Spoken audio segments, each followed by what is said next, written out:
All right, I'd like to bring to order the August 24th, 2021 regularly scheduled board meeting for the Richland 2 Board of Trustees. Just as a note, and I'll make the comment again during public session, we have, or the regular session, we have Ms. Agostini via phone, and Dr. Holmes was not able to be with us today due to a loss in the family. So if you can please keep her family in mind as she's working through that. At this time, I'll take a motion to go into executive session. Mr. Chair, Ms. Mackey. I move to convene an executive session for the purpose of discussing a student appeal, a student admission request into the district's adult education program, breach of contracts, and a legal update. Thank you. Motion's been made by Ms. Mackey. Do I have a second? Second. Is there any discussion? Second by Dr. Caution Parker. Any discussion? All right, with no discussion, we'll have the vote. Is everyone logged in? No, can I get a hand raise, please? And Ms. Agostini, if you'll, all right. I vote yes. You vote yes, okay, thank you. So vote is unanimous. We'll now convene into executive session. Thank you. We're gonna reconvene the August 24th, 2021 regularly scheduled board meeting. I made this comment earlier, but with this being the general session, just letting folks know that Ms. Agostini is with us via the phone. I think she may have to take a point of privilege at some time and exit. She'll let us know at whichever point that is. And Dr. Holmes has had a family loss, so please keep her and her family in mind, which is why she is not with us this evening. So the duties of chair have been given to me for the evening to run the meeting. At this time, I need a motion to come out of executive session. Mr. Chair, Ms. Mackey. I move that the record reflect that executive session was concluded at 6:20 p.m. Motion made by Ms. Mackey. Do I have a second? Seconded by Dr. Caution Parker. Is there any discussion? Is everyone logged in? All right, let's do hand vote. Everyone in favor, raise your right hand, raise it high, please. Ms. Agostini? Yes. Thank you. Motion passes unanimously. At this time, we will have the inspirational moment and Pledge of Allegiance. Ms. Mackey. Thank you, Mr. Chair. It was the pleasure of the board chair, or request rather, that this year for inspirational moments, we hear more from our students during that time. And during the district's convocation, the board chair and I were sitting beside each other when she heard Richland Northeast Drumline perform for the district convocation, and it was amazing. And she requested that they be here tonight for the a board meeting, and they have agreed so graciously. So at this time, we will hear from the Richland Northeast Drumline, after which time I will lead us in the Pledge of Allegiance. Enjoy.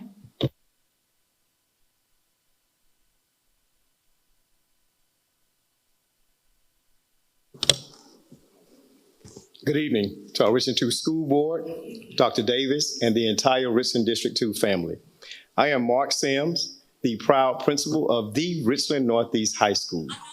The vision of Richland Northeast High School is that we will be the premier high school of excellence in academics, the arts, and athletics by preparing all students to be enlisted, enrolled, and employed. Tonight, led by our band director, Mr. Garrett Rivers, a few students from Richland Northeast, our amazing and audacious drumline will showcase their premier gifts and talents. The pursuit of their passions assists us each day with moving one step closer to our vision. At Richland Northeast, we have various mantras or callbacks that set the tone for our school year. Number one, when we believe, we achieve. Secondly, Premier Cavalier. As Dr. Davis mentioned many times before, premier to us means the best version of you. And lastly, with our efforts to connect this year with the opening of our brand new stadium, the last mantra or hashtag is game time, game on. Without further delay, at this time, I introduce to you Mr. Garrett Rivers and our drum line, game time, game on.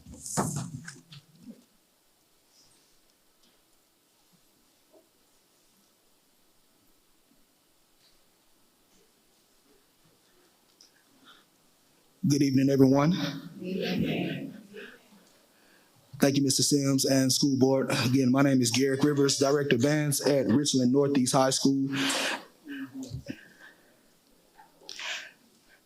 We are very, very honored to be here this evening, and it is our goal that we not only leave you inspired, but we also leave you motivated about the wonderful things that are happening at Richland Northeast High School. So I'm going to get out of the way from talking, and before you, you have the drumline of Richland Northeast High School, the premier band program in Richland School District 2.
I think the words that their principal used were amazing and audacious. Okay, now that we're all awake, if you please stand and join me in the Pledge of Allegiance. I pledge allegiance to the flag of the United States of America and to the republic for which it stands, one nation, under God, indivisible, with liberty and justice for all.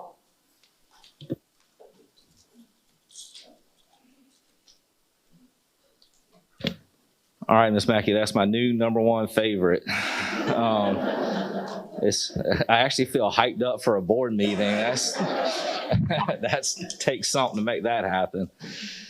All right, if I can now have a motion to approve our agenda. Mr. Chair, Miss Mackey, I move to approve the August 24th, 2021 regular board meeting. motion's been made by Miss Mackey. Do I have a second? Seconded, was that Dr. Caution Parker? Seconded by Dr. Caution Parker. Is there any discussion? With no discussion, we'll now have the vote.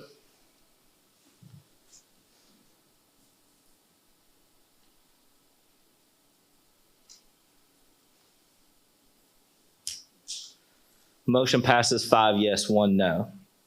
I'll now have a motion to approve the consent agenda. Mr. Chair, Ms. Mackey, I move to approve the consent agenda. motion's been made by Ms. Mackey. Do I have a second? Seconded by Dr. Scott. Is there any discussion? With no discussion, we'll now have the vote.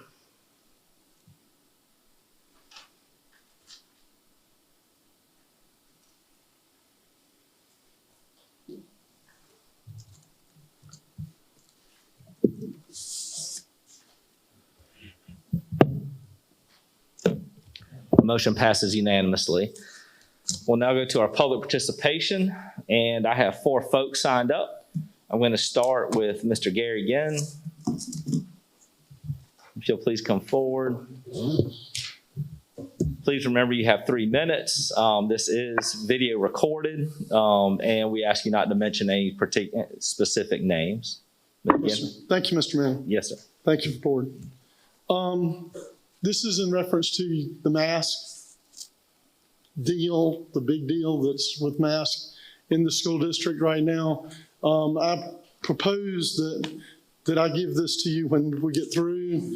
The South Carolina legislators in actually 1962 made a law, and it says, "No person over the age of 16 years old shall appear or enter upon any lane, walk, alley, street, road, public way, or highway of this state upon the public property of any state or of this state or any municipality or county in this state while wearing a mask or any other device which conceals his identity." Which means if you cover your nose and your mouth and your thing, you're violating the law, state law. And the state law has not been changed since 1962. If you walk into a bank, you're violating state law if you're wearing a mask. We're violating state law right here. People are wearing masks. You cannot conceal your identity in this state. And I propose that if we want to wear a mask, I think it should be upon a person's own incentive to wear a mask. And if we don't want to wear a mask, then we need to ask our state legislators to change the law. We can't change the law ourselves. We have to allow our legislators. We actually have a constitution that basically presents us with 3 branches of government.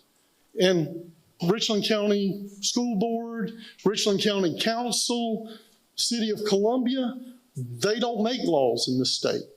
They can't change laws in this state. And all I'm asking is that I consider this a law. I'm not going to ask my 17-year-old son to wear a mask to school or anywhere else because he violates state law, not this county board's law, not the school board's law, not any laws. He's violating state law until we ask our state leaders that we voted and put up there in our legislative branch to change the law. Thank you, Mr. Simple. Gann. If you want to leave the document, you can leave it with one of our staff members who will Okay. give it to us. Next, I have Miss Tiffany Lee. Yes, Mr. Chair, I'd like to give my time to Mr. Gus. I'm sorry, we're not allowing time to be transferred. Is that a district policy? That's the policy that I'm putting in place. Per our policy, we're not doing that right now. And you take the paper up for sign up at 5:45 because he wasn't able to sign up? Is that? Yes. Okay, well then I'll take my time. But I'm sure he has a document he can share with you as well. Okay. Thank you for your time tonight. I was going to read this, but I'm not going to. So this is, I wanted to share a little bit about myself. I'm a parent. I'm an educator. I was in the classroom for over 10 years. And I have one that just finished school and is off to college. And I have one starting school. So I feel like this isn't my first rodeo in working with the schools and school districts. I actually taught in Richland too at one point. And so I wanted to share a couple of things. I've had parents and I've also had teachers reach out to me with some concerns. I know we only have 3 minutes, so I wanted to address a couple of things. First of all, parents are aware of the Proviso 1.108, which is state law, and which does not allow state-funded schools to mandate or require masks. We also are aware that the district and city of Columbia are in lawsuits and filing. And so the main thing right now, and I have been hearing good reports of parents and kids not being forced to mask, which is good because otherwise it would be breaking state law. I know it can be highly recommended. I understand that there are an increase of cases. I've been in touch with dear friends that are in the hospitals, that are doctors, that are nurses. They're at ground zero and they're overwhelmed. I get that. I've also been in contact with a biochemist that has dealt with pandemics over the past. So a lot of people, well, I don't like to generalize. So I know of personal friends and people I've spoken to that feel that this has become more political than about public health. And we would like the board and the community to know that we are aware of the law. We also are aware that if teachers or students are felt like they're being discriminated against or segregated, then that also is against part of the Proviso 1.108. I've had a teacher reach out to me that doesn't feel comfortable speaking because her administration has made it very clear that how they feel, and she has her personal reasons, her medical freedoms, and also her health that she takes into consideration. So that's it. Thank you. Thank you, Ms. Lee. Next, I have up Kelly Steelman.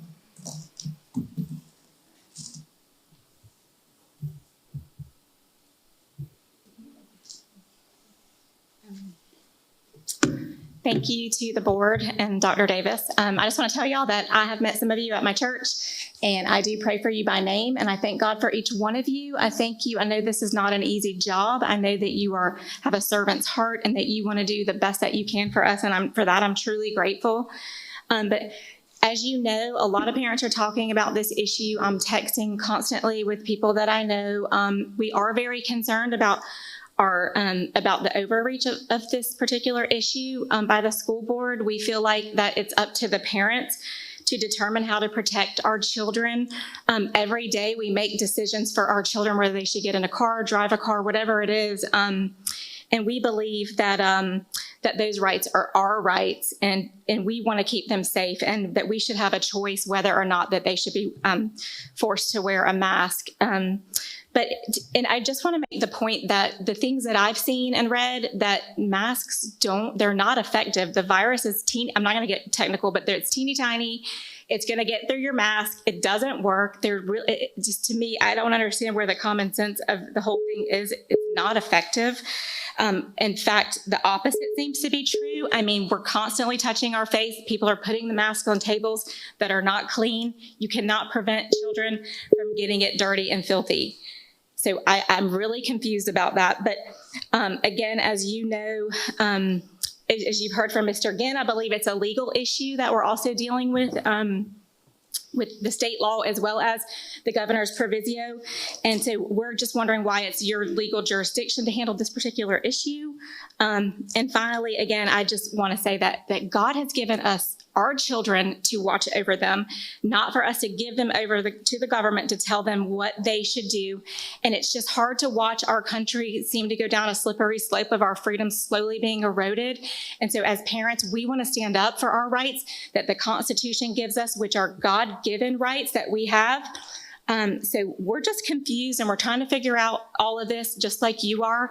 So I'm asking you, if you are God-fearing and you love the Lord and you are in your Bibles, that you ask God for wisdom, because he promises that he will give generously. I know I'm not supposed to talk about the Bible and that it's not in our schools, which I completely disagree with, but the point is I know some of you profess to be Christians, and so I just pray for you. I pray that you will seek his guidance, his wisdom, and that you will understand how quickly the slippery slope is, and that you would just ask him for his help.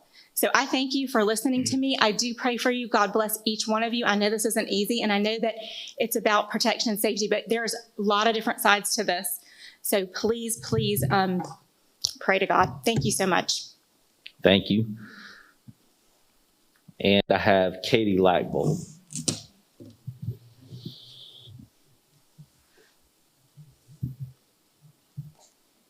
Hello. Hello. Lakebold, but it's fine. Lackbold, I Everyone apologize. mispronounces it. I just wanted to start out. I emailed earlier today, so I thank you for taking time to read that, and I thank you for giving me the opportunity to speak. I just want to speak as a parent and as a former speech therapist. As far as masks go, I find it impossible, which sounds strong, but impossible for our children to receive a worthy education with their faces covered, with their teachers' faces covered.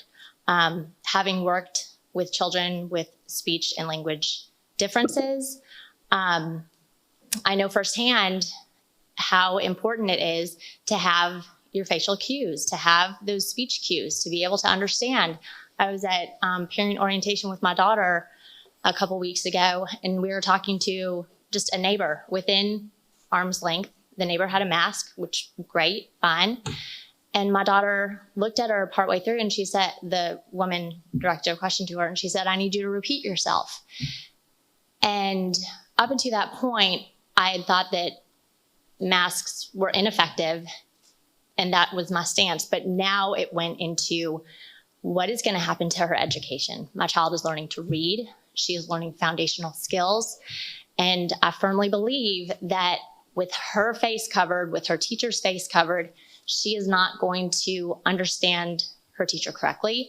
And what a detriment to all of our children. I mean, the board's job is to help a school to teach our children to the best of their abilities. And we are failing. It is a failure by doing this and by pushing our own agendas with something that has not been proven to be effective. The science is not there to back it. As other people have said, they are just breeding grounds for filth. I think a question would be, poll your students' parents and ask them how frequently they wash the masks.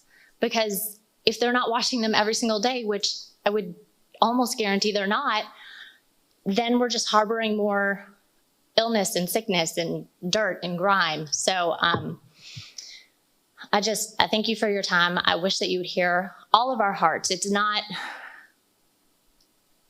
necessarily, if someone else, it's just the right to choose is what I'm trying to say. I want the opportunity to choose for my child.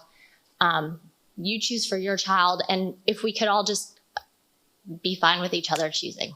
So thank you for your time. Thank you, Ms. Lakegold. All right, no one else has signed up for public participation. We will now move on to item 7.1, student appeals. If I can please have a motion.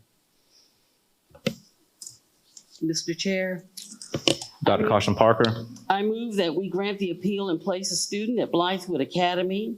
Also included is upon completing the required time at the academy, the student be reassigned to an alternative elementary school to be determined by the administration. Second. Motion's been made by Dr. Caution Parker, seconded by Ms. Mackey. And I'm going to give Zelina a minute to get that typed out. While she's doing that, is there any discussion?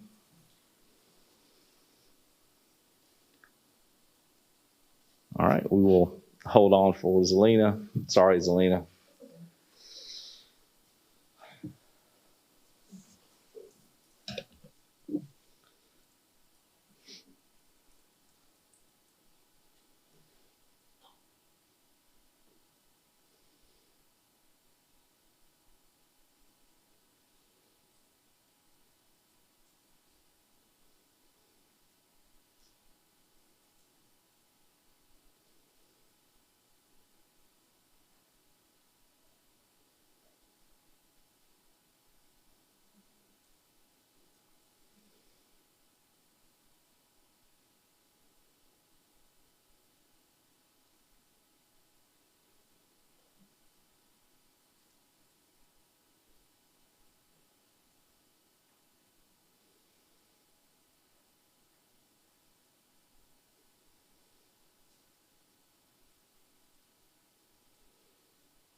All right, Dr. Caution Parker, if you'll just give me the thumbs up on the written version that's your motion.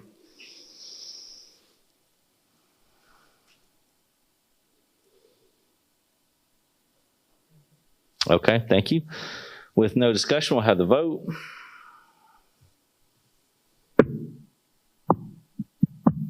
Mr. Chair, I vote in favor of the motion. I vote yes. Thank you, Ms. Agostini. Motion passes unanimously. Next, we have 7.2, student admission request into the district's adult education program. If I can have a motion. Dr. Caution Parker. I move that we grant the request to enter the district's adult education program. Motion made by Dr. Caution Parker. Is there a second? Second. Seconded by Ms. Mackey. Is there any discussion? Seeing no discussion, we'll have the vote.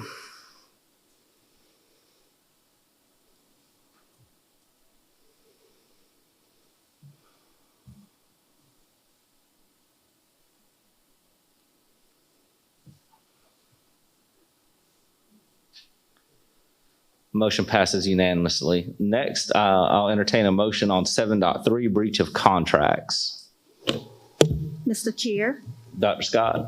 yes, I'd like to make a motion for employees 1, number 2, number 3, and number 4, that we give the district permission to move forward with the breach of contract.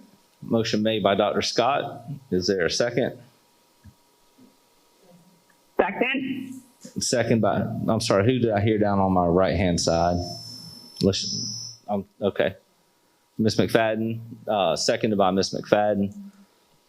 Is there any discussion? We'll have the vote.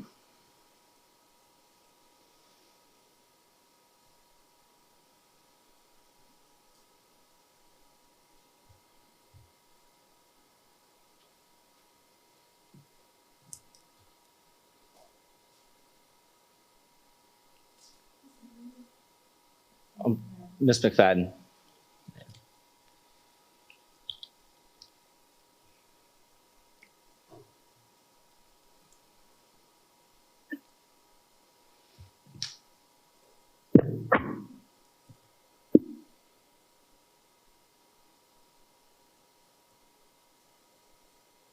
All right. Dr. Scott, that's your motion, correct? Numbers 1 through 4.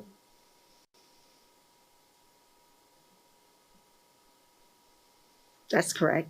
Okay, we'll have the vote at this time.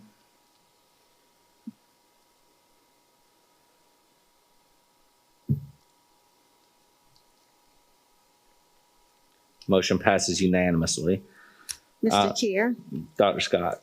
I make a motion for employee number 5 that we grant the release from for the contract, employee's contract. Motion made by Dr. Scott. Is there a second?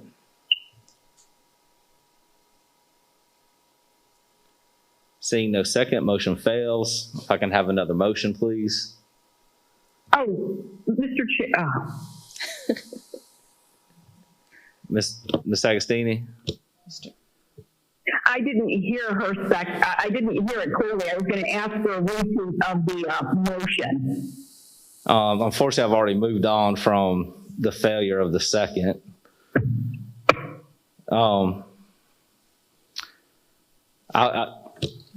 Yes, Ms. Mackey. Ms. Mackey? No? Ms. Agostini, I will give you deference since you're on the phone. So what was your intent? Well, no, my question was I wanted to hear her repeat the motion because I couldn't hear it clearly. Dr. Scott, can you repeat your motion? I made the motion that we would grant number 5 to be released from the employee's contract. And I would second that motion. All right, motion made by Dr. Scott, seconded by Ms. Agostini. Is there any discussion? With no discussion, we'll have the vote.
That's correct. All right, I'll have the vote now.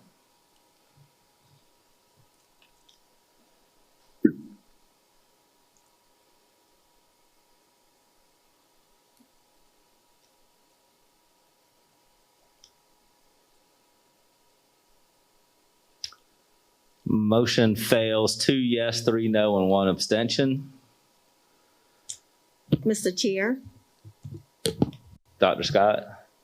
I make a motion that for employee number 6, that we grant the district permission to move Dr. forward. Scott, before we move on to 6, I've got to address number 5. The motion failed, so I need another motion first. Oh, okay. I need another motion for employee number 5. Mr. Chair, Ms. Mackey, I move to uphold the district's recommendation with regard to employee number 5. motion's been made by Ms. Mackey. Do I have a second? Second by Dr. Caution Parker. Is there any discussion?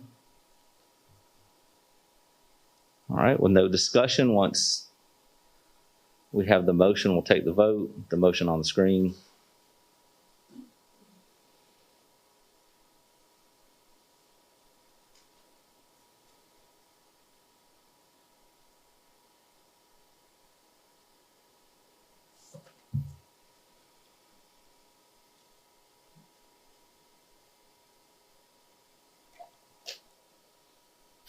Okay, we'll take the vote.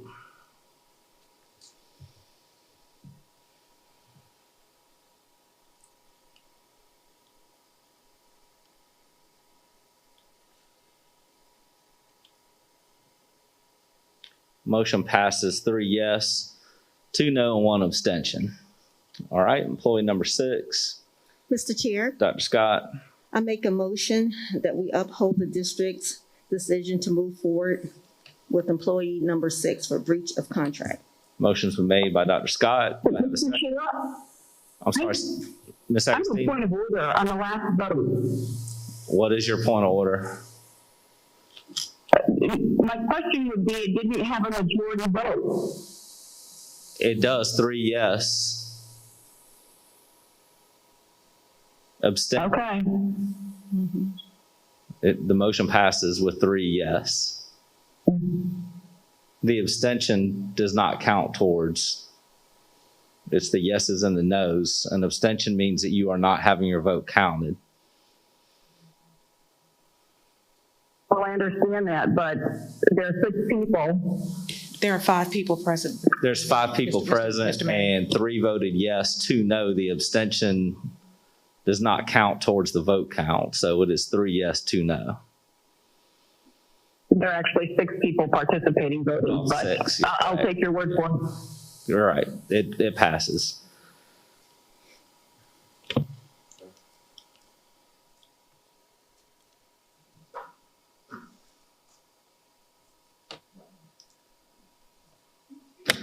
Okay, I'm sorry. So we have a motion and a second on the table for employee number 6.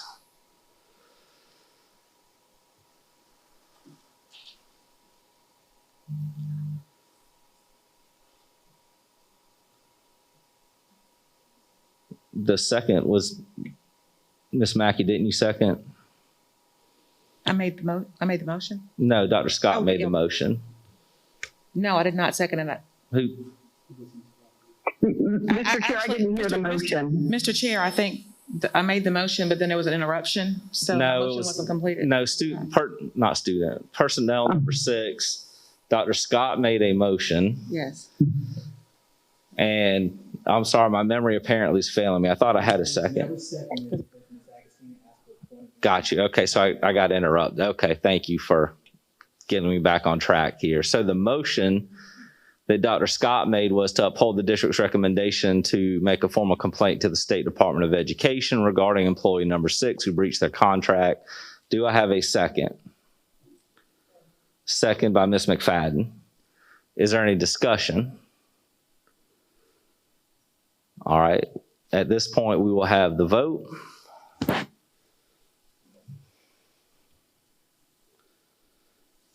Thank you, Dr. Davis, for helping me get back on track there.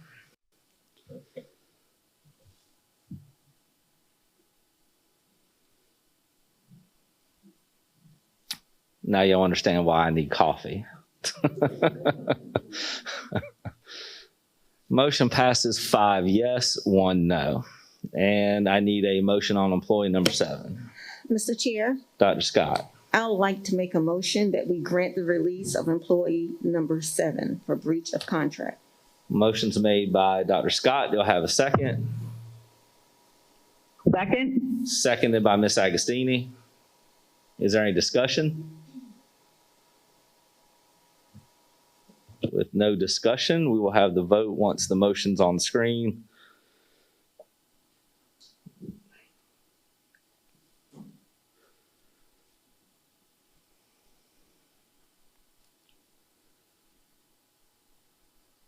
Just for clarification, Yes. did you say grant the release or breach of contract? I heard both in your sentence. I wasn't clear. She was saying grant the release from the, Gotcha. yes. Gotcha. Thank you.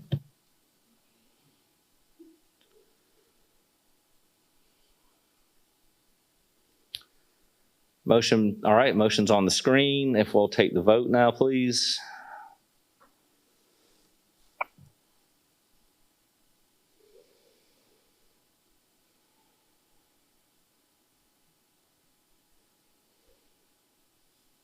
Motion fails with 2 yes and 4 no. If I can please have another motion for employee number 7. Mr. Chair, Ms. Mackey. I move to uphold the district's recommendation with regard to employee number 7. Motion's been made by Ms. Mackey. Do I have a second?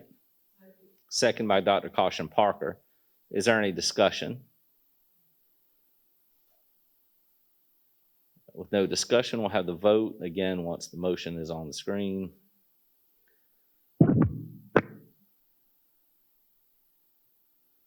All right, we'll take the vote at this time.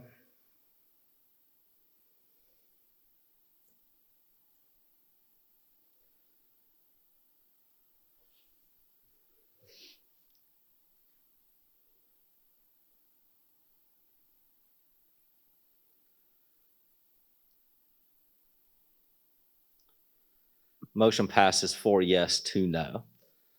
And again, we want to thank you, Zelina. I know you're the one put on the spot in all these meetings to keep up with it on the fly, so thank you. We have no other items for executive session, so we'll move on to 8.1. Old business action requested, policy revision approval, policy ADD face covering. Dr. Davis. Mr. Vice Chair, Mr. Chair for the evening, members of the board, and to our viewing public and those of you in attendance, Mr. Chair, board, we are asking for your approval of policy ADD face covering and the revisions that were made on the August 2021. Thank you. And Dr. Davis, can you remind us those revisions, what they entail, the areas that we're asking to have covered? And sure will. I will get our Deputy Superintendent, Dr. Franklin, to bring those revisions to you at this time and to our public. Dr. Franklin. You're fine. No, that's, I put y'all on the spot.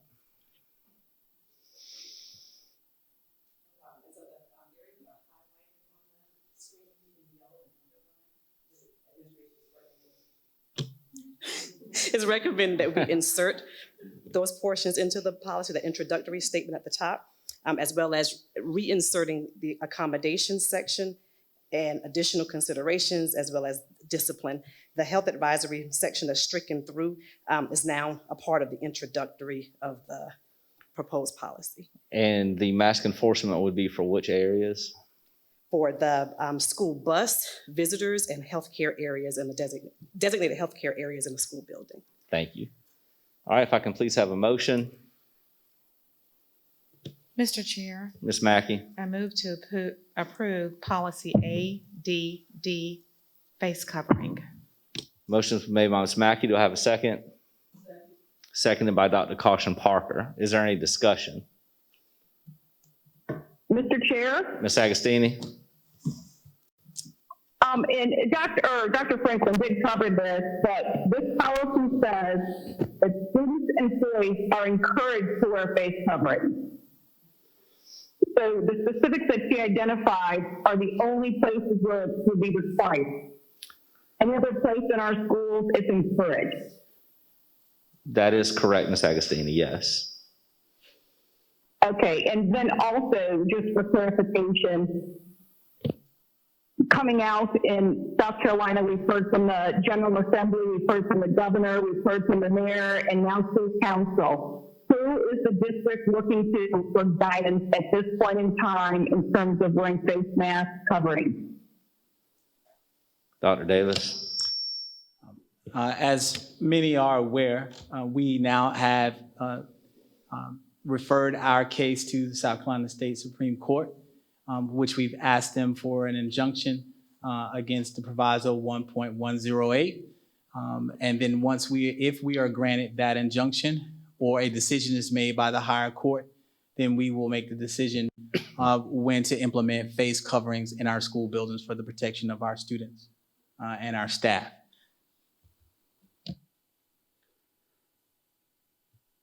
Ms. Agostini, did you get your questions answered? Yeah, that doesn't, I appreciate the question, but that really doesn't answer it. You know, who are we looking to right now, the district, to guide us on this policy? We're not looking to anyone in the district to guide us on the policy. I apologize, I don't understand the question. Right now, Richland School District 2 is following the proviso as it is stated in state law. The proviso does not allow us to enforce, does not allow us, I'll finish my statement if that's okay with the board. Yes, please finish your statement. The proviso doesn't allow us to enforce the mask mandate at this time, and so we are in compliance with the proviso at this time. We are still highly encouraging individuals to wear face coverings as well as to receive vaccinations if they are eligible to do so. We've also stated that we will not stand in the county's way if they decide to come in and enforce the county ordinance. In addition to that, we've also filed with the state Supreme Court to review if we have the legal right to require face coverings, or if the proviso is legal and constitutional. And in addition to that, we're asking for an injunction. And at that time, if an injunction is granted or the court rules in favor of the school district, then we'll make the necessary steps to ensure that our students and our faculty and employees are following CDC and DHEC guidelines. Dr. Davis, just for clarification, the mandates on the bus, visitors, and the health, though, that was something that we are following guidance. We are following guidance. The bus is a federal, the bus comes from a federal requirement that you have to wear face coverings on the bus, as well as health areas deemed health areas that have been identified in your schools, like your nurses' stations, as well as any other area where someone may be waiting who has been identified as a possible, a person who is possibly infected. They have to require to wear a mask at that time. Right now, the proviso does not cover those areas and gives us the ability to require students to wear masks and employees to wear masks in those locations. It will not let us do it anywhere else. And as a district, if we pass this policy, that would also allow us to enforce with visitors the fact that we are mandating masks for visitors, which is under our purview as the board to do. That is correct. We are requiring visitors as of now, that visitors to our schools and to our campuses are required to wear a mask, because the proviso doesn't prevent us from enforcing visitors to wear a mask while on district property. Thank you. All right, are there any other comments or questions? With that, we'll take the vote.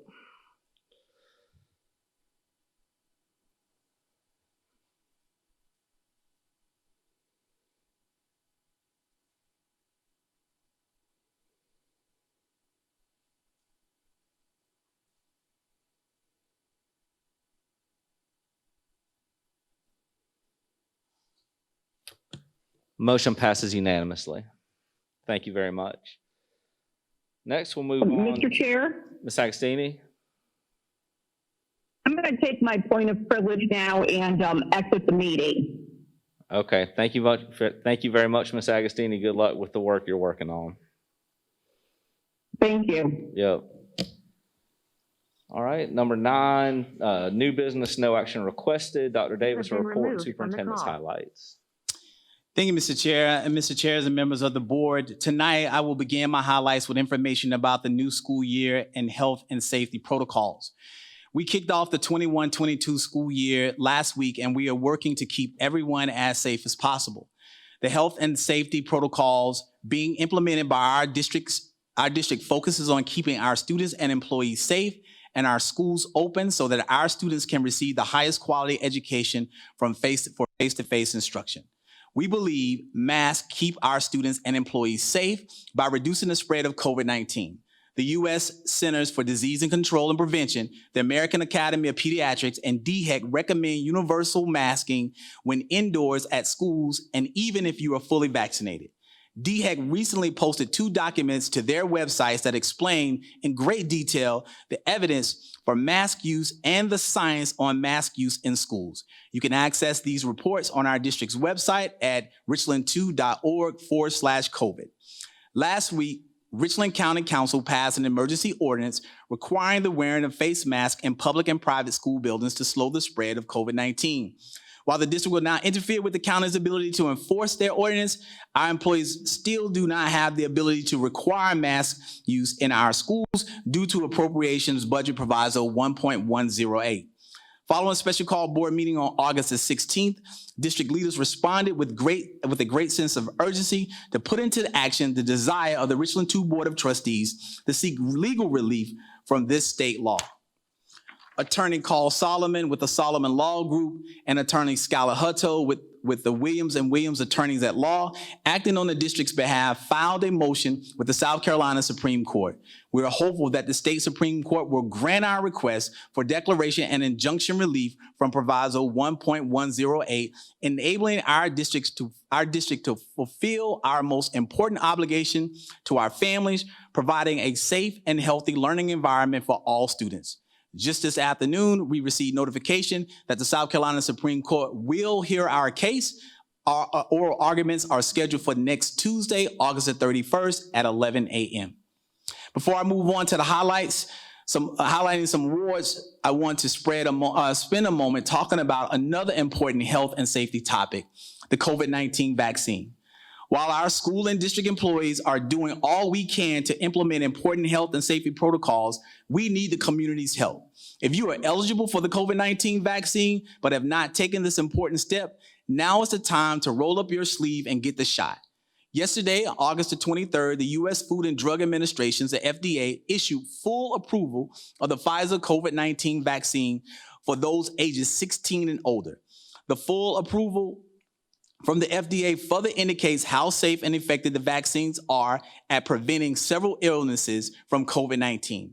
After this announcement yesterday, Dr. Edward Simmer, director of DHEC, explained in a statement that there continues to be an emergency use authorization from the FDA for the Pfizer vaccine for those ages 12 to 15. Dr. Simmer stated, anyone who has remained hesitant about the vaccine should use this full approval as motivation to get the 2-dose Pfizer vaccine as soon as possible. I cannot stress this enough, the importance of the vaccine in keeping our schools open. As Dr. Simmer said, getting fully vaccinated and wearing masks are the best ways to protect our children and the teachers who care for them, and those who are also and these are also the best tools we have for keeping our students physically in the classroom where we know they will thrive. A link to DHEC's vaccine locator is also available on our website at richland2.org//COVID. In addition to that, we will be also releasing the latest guidelines from DHEC, which is aligned with CDC as it outlines who is and who's not a close contact. I employ all of us to take an opportunity to look at those guidelines because they have changed. And so if students want to be in school and not placed into quarantine, it is going to be extremely important that you are familiar with the DHEC and CDC guidelines as relates to who should be in quarantine and who should not be in quarantine. And one of the chief mitigating factors to prevent you being placed in quarantine is wearing a mask while you're in school and staying 3 to 6 feet away from a person. That is the guidelines from DHEC and CDC. So I encourage you to look at those because we will follow CDC and DHEC guidelines where we are legally able to do so to the letter. Now, I am proud to share the latest news on the accomplishments of our employees and our schools. National Magnet certifications.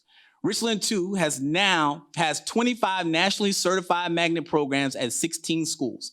I'll remind you all, and I remind you before, we're number 2 in the nation when it comes to certifications of magnet programs in the country, only second to Miami-Dade, and you know how much bigger they are than we are. 4 schools have recently become nationally certified demonstration magnet schools by exceeding the criteria required to meet the Magnet Schools of America National Standards of Excellence. The Center for Inquiry, Longleaf Middle School, Muller Road Middle School, and Richland Northeast High School earned demonstration status for all of their magnet programs. Conda Elementary Arts Integrated Magnet School received national certification, and E.R. Wright Middle was recertified. Nationally certified magnet schools provide high-quality, innovative educational options to families and students to promote choice, diversity, and academic excellence. These schools will be recognized at Magnet Schools of America's National Conference in April of 2022. Now, a little bit of joy in teaching. Volante Gibson, a 5th grade teacher at Jackson Creek Elementary School, and Dr. Chris Haas, a 3rd grade teacher at the Center for Inquiry, have been awarded the Literacies and Languages for all 2021, reclaiming the Joy of Teaching Award. The National Council of Teachers of English uses the award to recognize teachers who inspire authentic, progressive literacy learning. Recipients receive a certificate, Summer Institute registration, and a 1-year complimentary membership.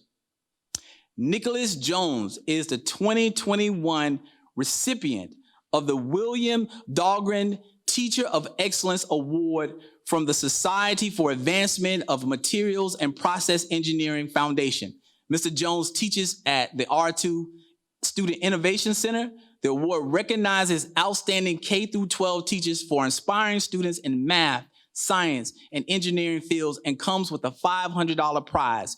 Mr. Jones is a product of Richland School District 2. He attended North Springs Elementary School, Summit Parkway Middle, and Spring Valley High School. Brian Rosefield, athletic director at Ridgeview High School, has earned the distinction of being a certified athletic administrator.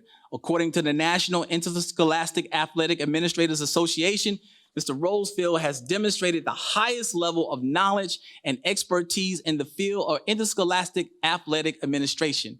He is in an elite group of athletic administrators nationwide to attain this level of professionalism. And last, I'll wrap up with our stadium ribbon cutting ceremonies. Congratulations to the Ridgeview High School Blazers for playing their first home football game in their very own football stadium last Friday night. Prior to the game, early in the day, we held a ribbon cutting ceremony, and this coming Friday, we will do it again at Richland Northeast High School. More than 40 years in the making, the Cavaliers will host their home football games in their very own stadium. No more traveling to other schools in the district for their home games. The new stadiums are part of the $468 million Pathways to Premier Facilities bond referendum that was passed in passed in 2018. As of May 2021, the district has borrowed $235 million of the total amount of the bond referendum. The district's debt service millage has not increased due to the bond issues to date, which means the money that we have borrowed so far has not resulted in an increase for our taxpayers. And I appreciate you listening to this month's Superintendent's Highlights. Thank you, Mr. Chair, and members of the board and our community. Thank you, Dr. Davis. I want to pile on just a little bit. You commented on the Supreme Court case that Richland 2 has filed, and we've received a few questions as to from some community members asking if it was the desire of the board, the intent of the board that the district file the Supreme Court lawsuit, and I want to say absolutely that was the intent of the board. And so I'm going to read a statement that was put out by Dr. Holmes as our chair, in which she stated, with a great sense of urgency, Richland 2 put into action the desire of the Richland 2 Board of Trustees to seek legal relief from Appropriations Budget Proviso 1.108 in order to protect our students and employees. There is truly nothing more important to the board than the safety and welfare of those whom we are entrusted to serve as elected leaders of our premier school district. We are hopeful that the South Carolina Supreme Court will provide us with the ability to fulfill our highest priority to our community. Our district is extremely appreciative of the pro bono services provided by the Solomon Law Group and Williams & Williams. Again, that was a statement released by Dr. Holmes as our chair. I will now move on to item 9.2, a report from Richland County Economic Development. Dr. Davis, do you want to introduce Mr. Rubel and his team? Yes, sir. Jeff Rubel is Director of Economic Development for Richland County, where he leads an office responsible for recruiting and growing business and industry for the county. Mr. Rubel has served at regional and statewide economic development groups as Senior Vice President for Global Business Development with the South Carolina Power Team. His business development team recorded the 2 most successful years in the organization's history, including the recruitment of Volvo to South Carolina. Prior to that, Mr. Rubel served 12 years attracting companies to the Columbia region for the Central SC Alliance. Mr. Rubel is a nationally accredited and has completed postgraduate work at Georgia Tech, the University of Oklahoma, the University of South Carolina, and Harvard University. He has served as president of the South Carolina Economic Developers Association and serves on the boards of Accelerate SC, I-77 Economic Development Alliance, and the Columbia USC Incubator. He has published articles on regional economic development strategies and energy policy. Mr. Rubel, the floor is yours. Thank you for your time and for being here with us here today in Richland School District 2. Thank you, sir. And man, that makes you sound important. Thanks for your time tonight. Thanks for inviting us, and thank you to the executive staff. Dr. Davis and Dr. Miley have been great to work with. So we really appreciate your interest in what we do. I've got a few slides, and I'll make you 2 promises. 1, I'll try to keep it as quick and painless as possible, and 2, I'm not going to talk about masks at all. When I got into economic development, I didn't know anything about it, so I don't want to presume that everybody else does. That model on the left, that bucket, is straight out of an Economics 101 textbook. So that kind of describes how we look at the economy. If you imagine the bucket is full of money, so our goal is to grow wealth in the economy, and there's holes in the bucket. So imagine Columbia as the bucket. So our goal as economic developers is to bring money into the market. There are holes where people go to Charleston on vacation or fly out of Charlotte. Those are the holes, or buy something off Amazon. The best way to get money into the bucket is payroll. So we recruit companies, businesses, and industries. They sell something outside the market. They bring a payroll. Folks get their paycheck. They go cash it. They spend money in the market, and that money rotates around the market. So you get a paycheck, you cash it, you go buy groceries, you buy shoes, whatever you do, but that grows, that makes the whole economy stronger, helps small business, raises quality of life, gives better job opportunities, pays more. But the one thing I'd mention is it also grows our tax base. So just when we get into the brass tacks of the finances, this is what an annual homeowner in Richland County pays, $493 a year in property taxes. This is how much it costs for the county, and that includes the school districts, to provide services to that same household. So if you were selling refrigerators and you were buying them at $32.05 and you were selling them at $493, you'd go out of business pretty fast. That's unsustainable. So how do we do it? How do we address that as a county and as a school district? Well, we've got a couple options. We can raise millage rates, somewhat politically unpalatable. We'll come back to that in a minute. Or we can grow our tax base. The easiest way to do that is through manufacturing plants. That's how we do it across the state of South Carolina. When we recruit a manufacturing plant, it's essentially just a cash cow. So they usually have a lot of big machinery and equipment. It's a big building. They're paying a ton of taxes. From a county standpoint, we don't have to provide a lot of services. The sheriff has to drive by, but typically those operations are self-sustaining. They're isolated. They just don't require a lot of services. This is the direct impact. So this was on a deal we did with Mark Anthony Bruin. I'll talk about that in a little while later. But this was an economic impact analysis, 7-to-1 direct benefit. That is money directly into the coffers of the government. For every dollar incentive we gave them, we got $7 back. And then we talked about that peripheral, the spinoff we talked about just now, how the money rotates in the economy. The benefit was $46 for every dollar we put into it. So you can see it's a huge cash cow that we do in South Carolina that works across the state. From a tax comparison standpoint, South Carolina has some of the highest property tax rates in the country.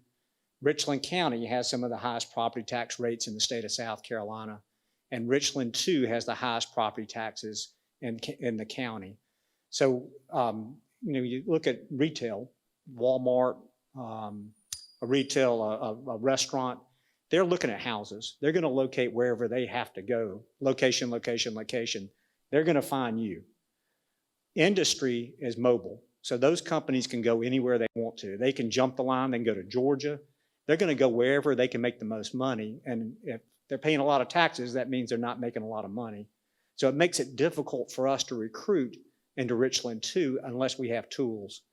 We use these tools to lower the property taxes, to bring them down so we're at a level playing field. And we can compete with communities like Charleston, which has about half the taxes that we do, and Greenville's at about 2/3 of what our tax rates are. So these are the tools we use. Without these, we're not successful. So sometimes people get it kind of mixed up. They say, well, how much are you giving away?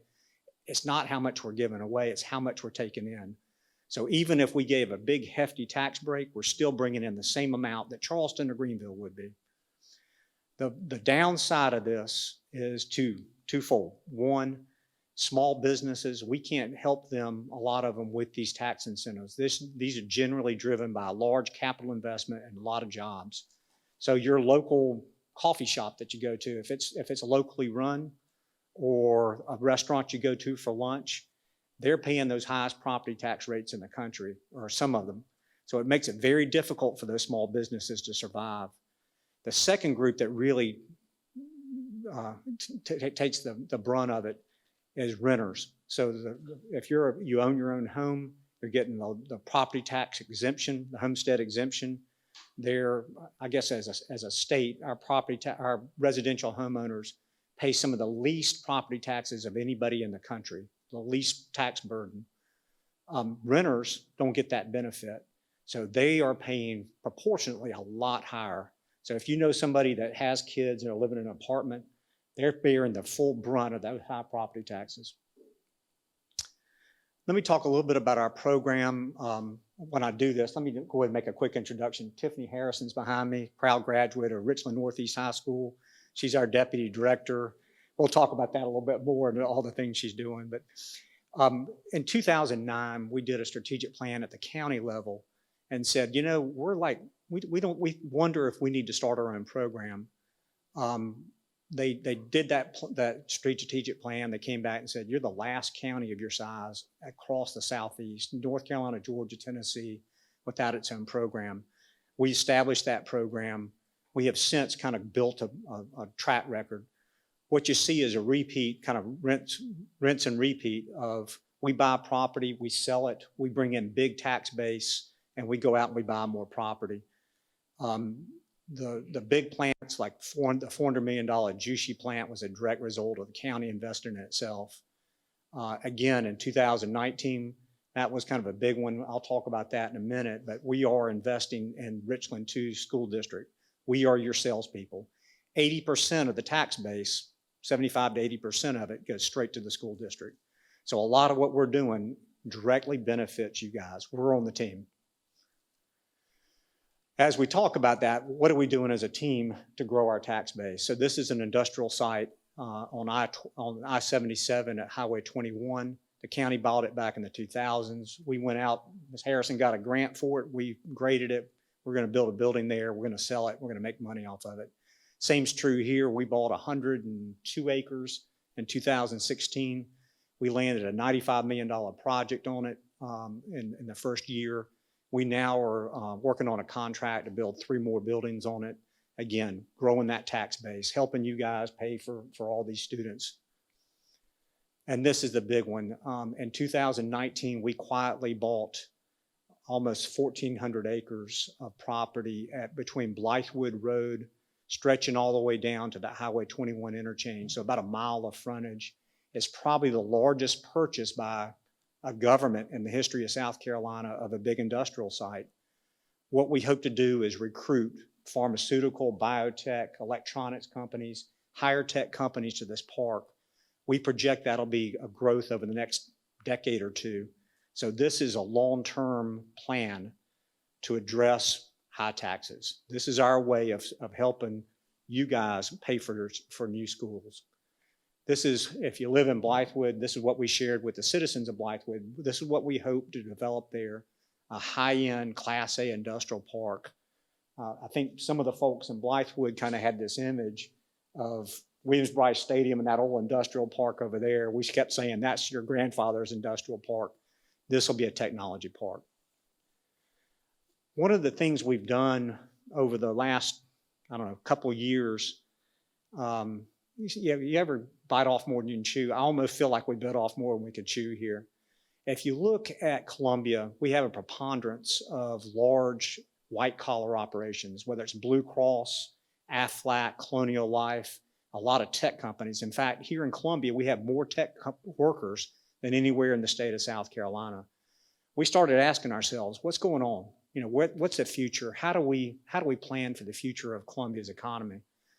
What we've seen is that automation's taken over a lot of manufacturing. A lot of manufacturing jobs are going away. They're putting in computers. They're putting in better processes. That's occurring in technology jobs too.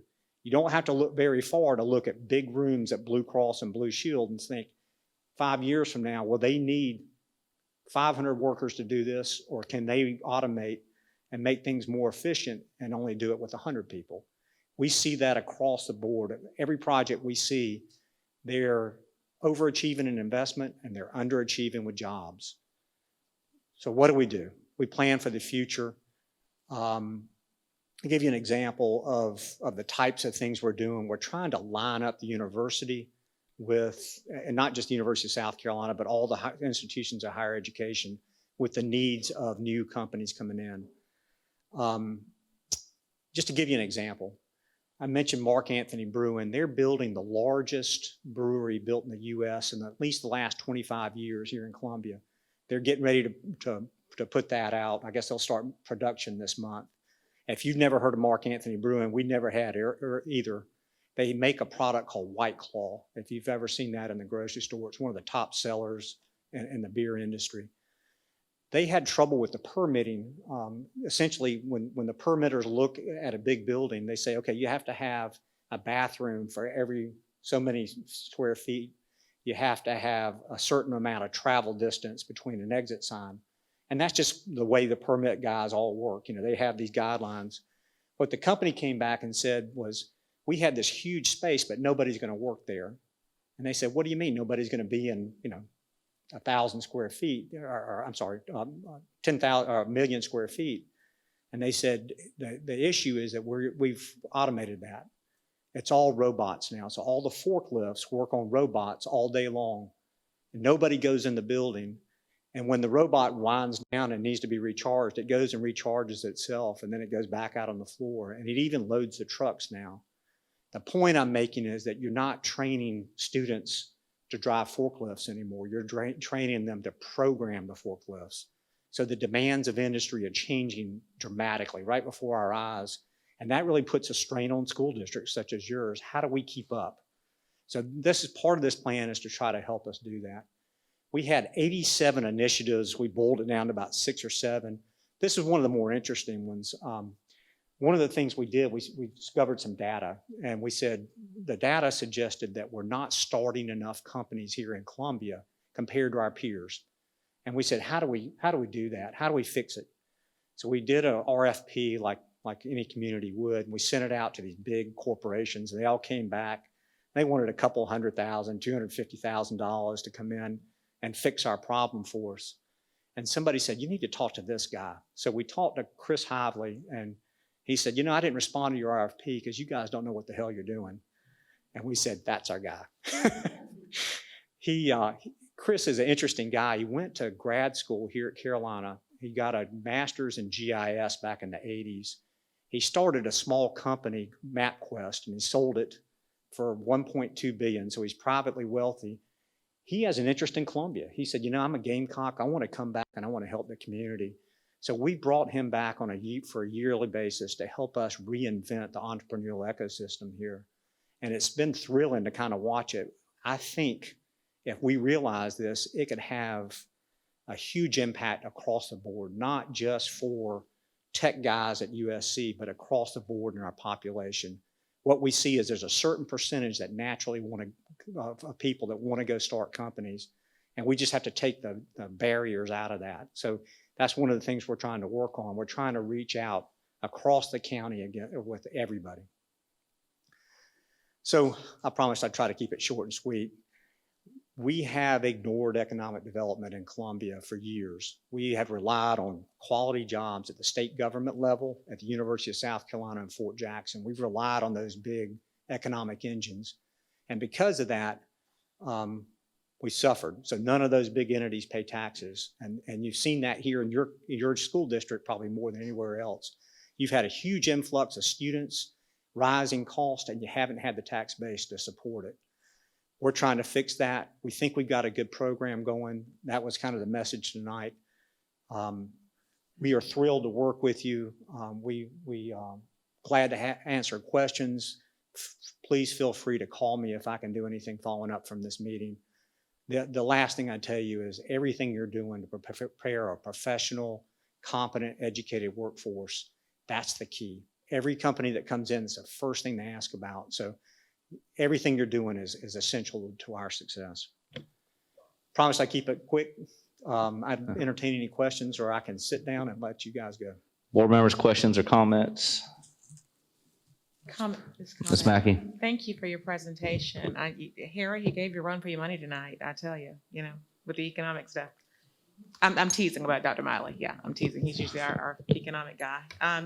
I imagine from what I'm hearing you saying that with the initiatives that we have going in place at R2I2, that we are headed in the right direction with regarding technology efforts and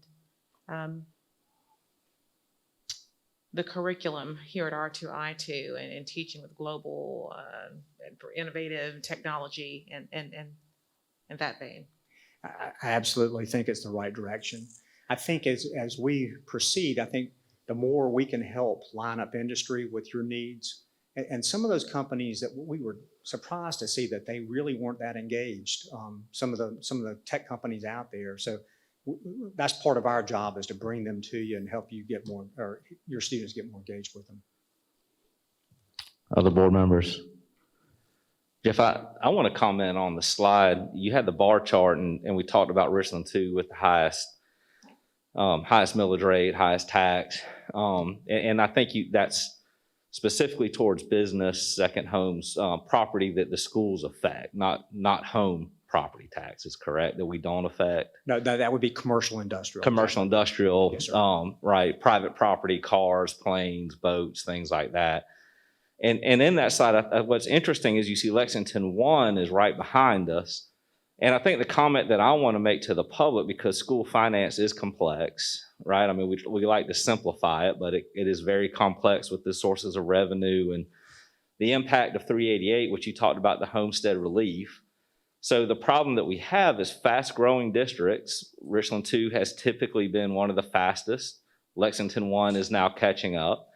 We are bedroom communities, and Lexington 1 and Richland 2 go back and forth as the 5th largest non-county-wide school districts in the state. So we don't have the city centers like Richland 1 has the city center. Greenville has a city center. They have more commerce, and so they're able to provide services that essentially they bring in more money at a lower cost to the businesses because they have the tax base, and that's what you're trying to fix. And it is one of the unintended consequences. I think Ms. Mackey always talks about that, of Act 388, taking the burden off the homeowner, putting it onto the business owner. And the consequences when you don't have enough business, but you have people who want to live and send students to your school district, you have to provide the services. And that comes at a cost, of which our budget is over 90% payroll. So it's essentially what you're paying for are those teachers in the classroom. And we do ask the voters to pass bonds, which Dr. Davis talked about earlier. We've been able to do that without a tax increase, but it does have a cost to the taxpayer. The legislature gives us no other options. Counties, other entities have options like penny taxes and other things that can distribute that burden differently. Unfortunately, for school districts, we are saddled with only being able to tax, particularly our business base, which then impacts new business coming in the area. So I know that's probably all a lot, but the complexity of all of that, and every time I've ever talked to a business group, I think Dr. Davis and I have had multiple opportunities. It's kind of eye-opening when they really understand why it is the way it is, because nobody's ever explained it to them. They just know they pay high taxes. And it is a problem. So thank you for the work y'all are doing to help us with that. Yes, sir. Thank you. And you're exactly right. State law has not kept up. One tax lawyer told me, he said, what you're dealing with is just bad tax law. The General Assembly needs to fix it, but until it does, we're fighting a tough battle. Absolutely. Well, thank you again very much for the presentation. Mr. Manning, I'd like to make a comment. Oh, I'm sorry, Ms. McFadden. Sir, I would just like to say thank you so much. I really like the slide on number 16 where it shows the future of work. We have seen during COVID, even with Walmart, where they have eliminated most of their employees. You go up, you scan your own groceries now. So they've got rid of a lot of it. So I can attest to what you're saying. That is so true, because we do need to start teaching our children more of the programming. I have children in school, and so I really think this is appropriate. I'm on board with it. I think it's a great idea. I actually really like it because I'm looking at this future of work and I see nothing but machines, and I see two people in the very front who look like they're orchestrating it. So I agree with this. I think this is a great idea. I'm glad that you guys are doing this. Just how can we as a school district start to implement this with our children? I know we have some programs, but for where you want to go with the technology field and the technology base, is there something that we should be doing on our side or administration as far as getting our children prepared for what they're going to be working with in the future? I think you're already doing some great things. I can't compliment your administration enough. What I would suggest is let us continue having those conversations. I think one of the struggles we've had is that we haven't thought about the future enough. We've kind of done things the way we've always done them. It's time to start thinking about the changes. And COVID has really accelerated some of those changes. So now is a great time to have more strategic talks from administration and council. Thank you so much. Thank you, Mr. Rubel. Thank you. Thank you. So speaking of fast-growing districts and some of the unintended consequences, Dr. Davis, our next report is on attendance lines. That's correct. So next up, we will have, I think, Mr. Will Simon will come before us this evening and share some information regarding attendance lines here in Richland School District 2. Mr. Simon.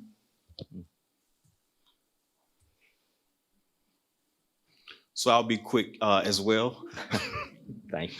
Mr. Vice Chair, distinguished members of the board, thank you all for allowing us today to present a review of our attendance lines, our findings, and some recommendations that we want you to entertain.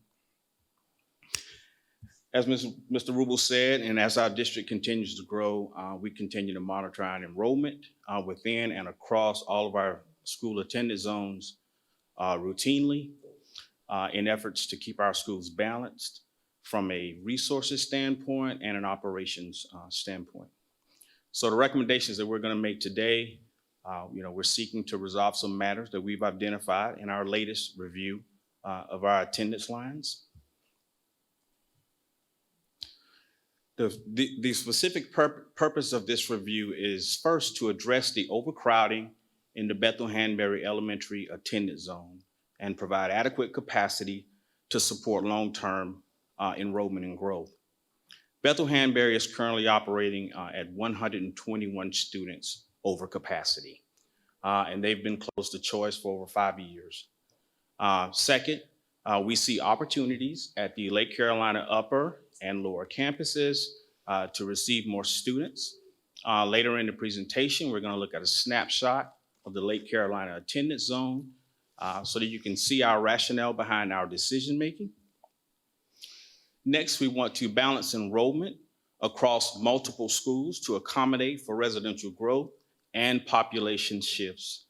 So we know we're part of a fast-growing Northeast Columbia, and we have a popular choice program. And so what we're trying to address are schools that are in close proximity to each other. For example, one school operating significantly over capacity and another school operating significantly under capacity. And as a result of balancing enrollments across multiple schools, we're trying to ensure efficient and equitable use, as well as improving some of our transportation routes. So we're proposing these changes go into effect for the school year 2022-2023. So this is a map of our district, and the boundaries you're looking at are our elementary attendance zone boundaries. And we are proposing 3 changes. And these are the location of the changes. They're identified as change 1, 2, and 3. And we're going to go into the details of the change and the impact on the schools. So change number 1, and I know you may not be able to read the numbers, so I'll call some of those numbers out for you. If you look at the map on the left, highlighted is the Bethel-Hanbury attendance zone. And adjacent to that is labeled, the Langford Elementary attendance zone is labeled. And so let me draw your attention to the numbers just below this map on the left side. And I want to show you that the capacity at Bethel-Hanbury is currently 700, but today's enrollment, they're currently operating with 821 students. So they're already operating at 120 plus students over capacity. And so let's look at Langford Elementary. They have a capacity of 747 students, and they have a current enrollment of 498. So they're currently operating at 249 students under capacity. Now, I won't read the ethnicity breakdown and the pupils in poverty percentages. We just wanted to include that information so that you can follow the changes as we go through what we're recommending to do. So the first thing we knew we needed to do is find an area or locate residential area where our students are concentrated in order to change some of our students from the Bethel-Hanbury attendance zone to Langford. So here, highlighted in red, and I'll give you more detail of this specific community in the next slide, is the area we identified. We're proposing to make this area part of the Langford Elementary School Zone. So how does that impact both schools? So if you look in the gray box and looking at the map on the right, you're looking at now the new proposed boundary for Bethel-Hanbury Elementary attendance zones. And looking at the numbers below that map, those are your post-boundary adjustment numbers. So now, as opposed to Bethel-Hanbury operating at 121 students over capacity, they'll now be operating at 153 students under capacity. And so what's the impact to Langford Elementary? So making this change to Langford actually puts them over capacity by 25 students. But we want to make a note there because change number 2 will address that, that overcapacity, that school being over capacity. So before we go into change number 2, I want to show you the specific area that we identified for change. Following good planning principles, we wanted to maintain the integrity of our neighborhoods, meaning if we're going to identify an area to adjust, we did not want to draw lines between neighborhoods and split up neighborhoods. We wanted to maintain diversity in this area that we chose for change. And if you look down at the stats on this slide, in this area, there are 274 students. And below that is the ethnicity breakdown. And that is comparable to our overall district. Also, you want to utilize natural and logical demarcations when adjusting boundaries. So we're using I-77 and Highway 21 as the boundaries, and we're looking at dissolving that boundary along I-77, where this area would become part of the Langford Elementary attendance zone. Those communities include Blythewood Crossing Subdivision, Blythewood Crossing Apartments, Summer Pines Subdivision, Windfall Subdivision, and North Pines Subdivision. Another ideal situation because it's a diverse mix of housing types. So second part, or second change, if you will, of course, if you can recall, we just shifted those students, hypothetically in our proposal, from Bethel here in this area to the Langford Elementary. And of course, that number is causing Langford Elementary to be over capacity at this point. But again, we saw some opportunities in the Lake Carolina Elementary School Zone to offset some of these numbers. So let's look down below under the map on the left at the current state of Lake Carolina lower and upper campuses. The capacity at Lake Carolina lower is 700 and current enrollment is 437. They're currently operating 263 students under capacity. And again, we're showing the ethnicity breakdown and pupils in poverty percentages below that. The Lake Carolina upper has a capacity of 747, and they currently have 466 students, and they are operating at 281 students under capacity. So there's a lot of room there.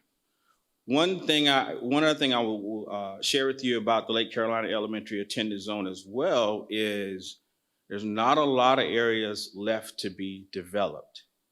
There's one vacant parcel near the front or entrance of the development.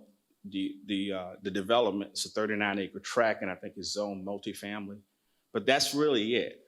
So those two schools are operating significantly under capacity. And if we do nothing, they will continue to operate as such because there's not a lot of growth that can happen in that attendance zone. So we identified an area north of the Lake Carolina subdivision. This area includes 124 students. And I'll show you on the next slide how we used those same principles to identify this area. But before we do that, I want you to look at the post-boundary adjustment numbers in the gray area on the right, taking into account this change. If we make this change now, the Lake Carolina lower campus will still be operating under capacity, but by 105 students. And the upper campus will still be operating under capacity, but by 123 students. So again, let's take a closer look at the area we identified. Keeping aligned with our principles, maintaining the integrity of neighborhoods. We did not want to carve out any neighborhoods, nor do we want to divide or split up any neighborhoods. Again, we wanted to maintain diversity in our areas chosen for change, and we think we've done so. If you look at the ethnicity breakdowns and pupils in poverty percentages here. And again, we want to utilize natural and logical demarcations when adjusting our boundaries. And in this case, we used Grover Wilson Road and Smyrna Church Road. And talking about the existing developments that would now be part of the Lake Carolina Elementary attendance zone. It includes Hunters Run Subdivision, Crickentry Subdivision, and Baymont Subdivision, which is a new subdivision where they're still constructing homes. And in our opinion, this is an ideal situation. It's a diverse mix of housing types and home values, along with having a diverse student population to be added to the Lake Carolina Elementary attendance zone. So part 3, and our final change that we are proposing. includes the Lake Carolina attendance zone as well, but with the focus on the Round Top Elementary attendance zone.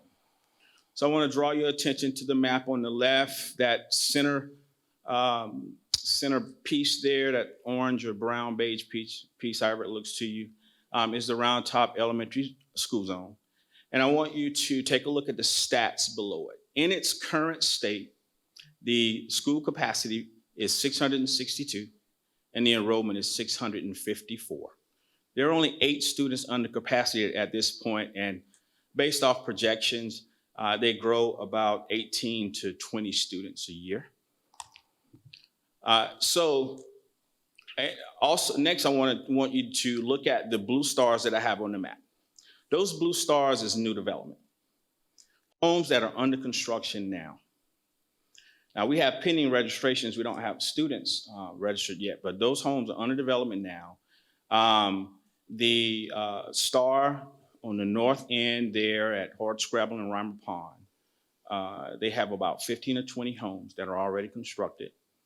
Ultimately, it may yield about 80 to 100 homes.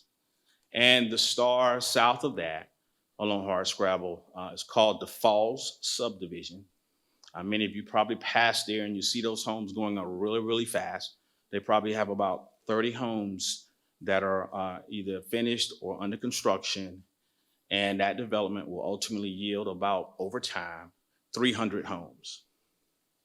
So without making any change, or if we make no change, you can see that those 2 developments are part of the Round Top Elementary School Zone, a zone that's already at capacity. So if they have to absorb that development over time, they're going to quickly be operating way over capacity. They'll be in a worse situation than Bethel is right at this moment. So in looking at the stats under the map on the left as well, I wanted to highlight again the remaining capacity at Lake Carolina Lower and Upper. Still 105 seat capacity at the lower campus and 123 at the upper campus.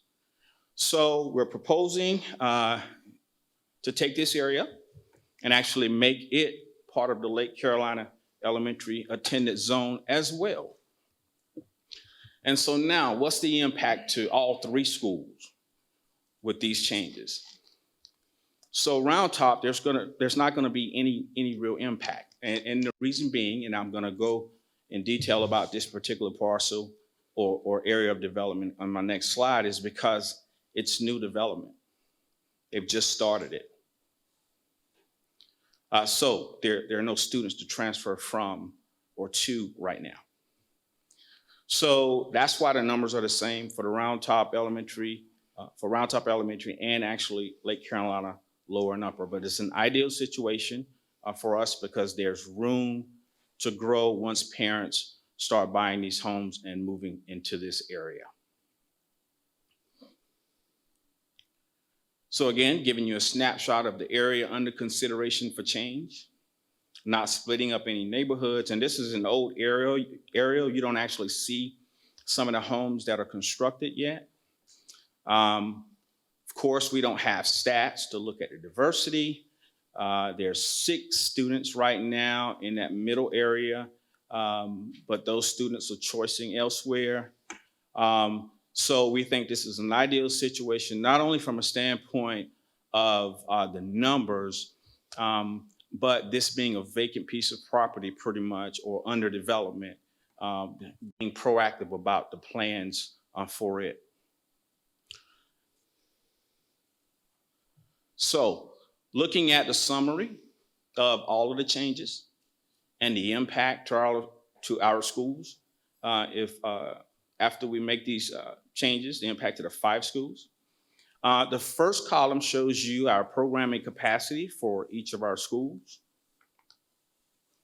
And you may see in the slide too, Round Top Elementary, and I think in one slide it has 662, and here it has 660. So that's just an error on our part. That number is actually 662. But look at the enrollment column, pre and post all of these changes.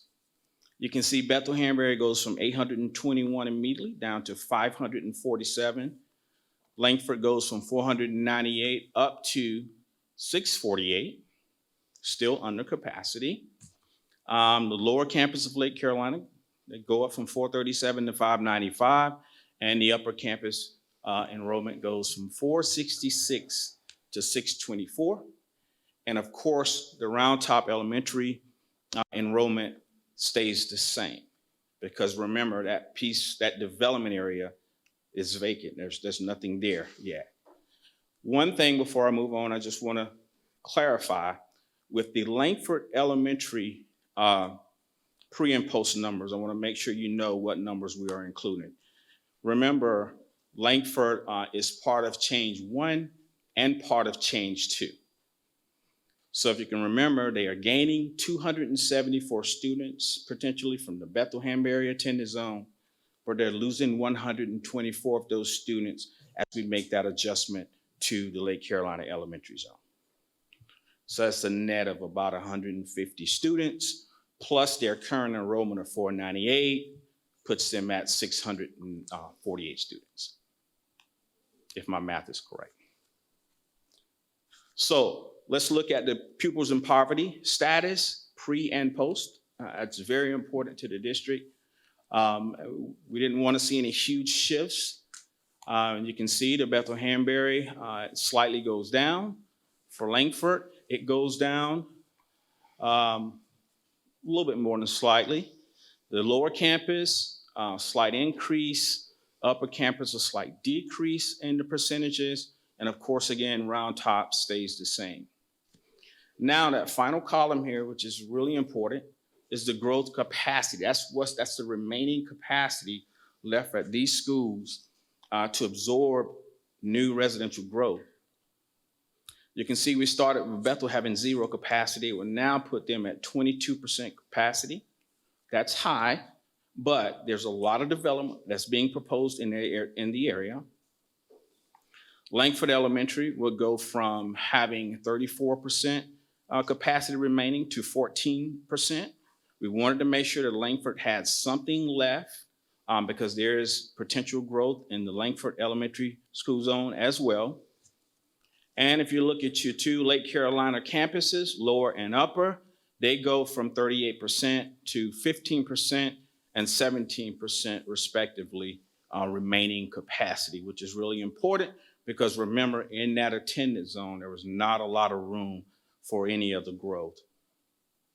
And of course, Round Top stays the same, but we're okay with that. Of course, we're never really comfortable when our schools are operating at or over capacity, but the fact that they don't have to absorb this new development is an ideal situation.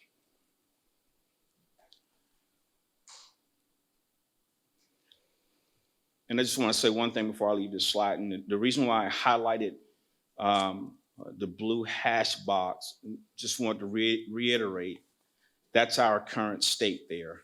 Langford, Lake Carolina, lower and upper, and Round Top are all within a 2-mile radius. And so there's a lot of growth in the area, and you can see how if we did nothing, we could have 2 schools operating significantly under capacity that would remain like that for a long time.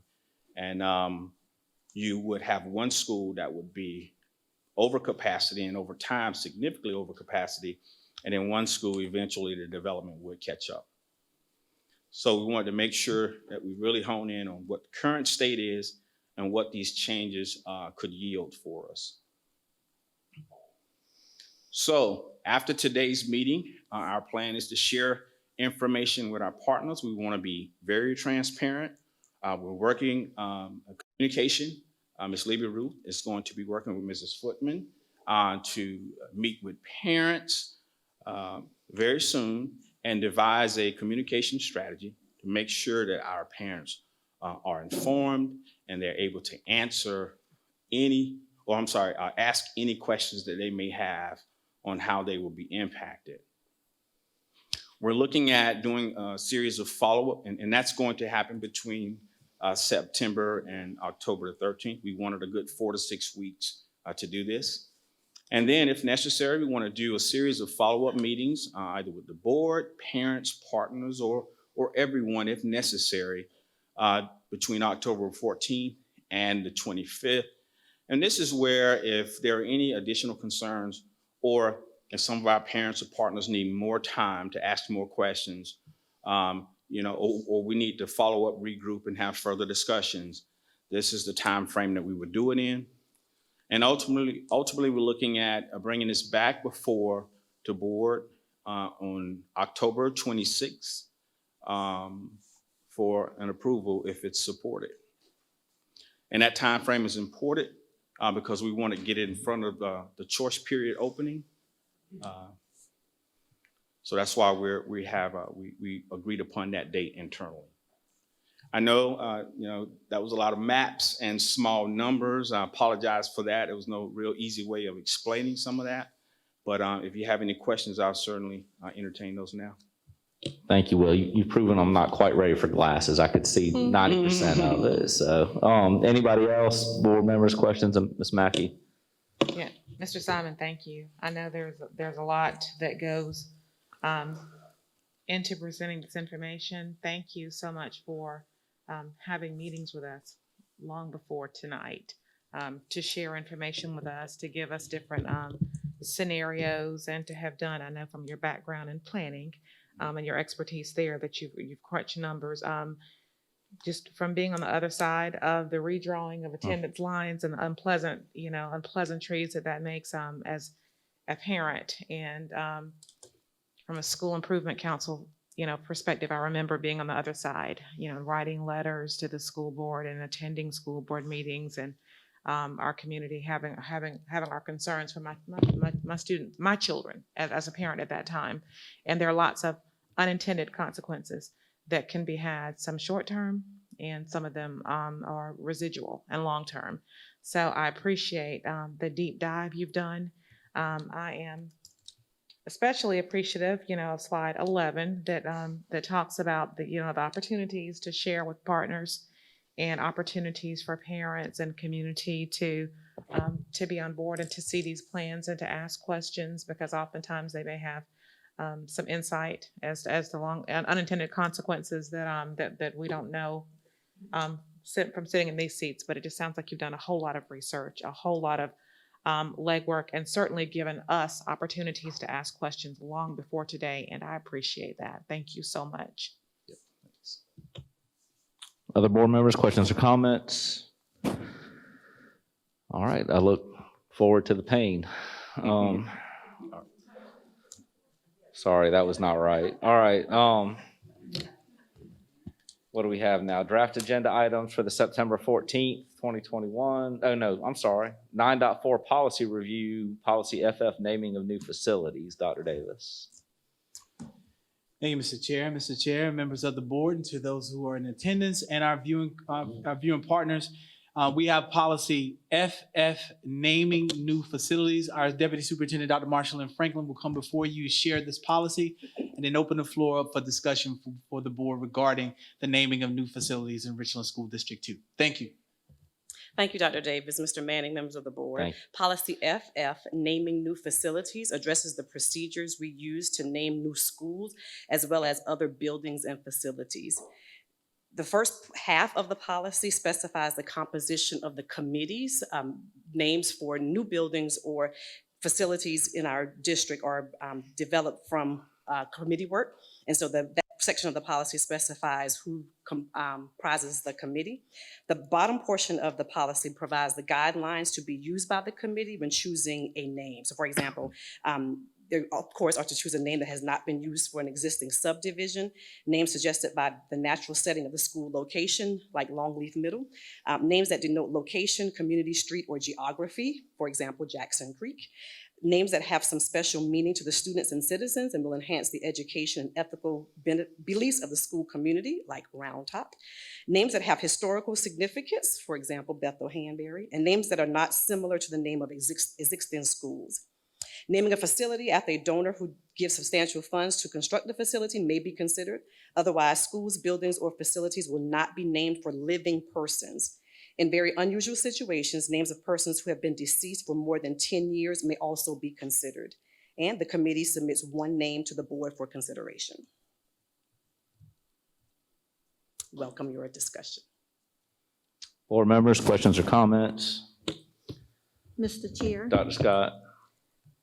I would like for us to consider maybe changing from 10 years to maybe 3 years or 1 to 3 years for someone who's deceased.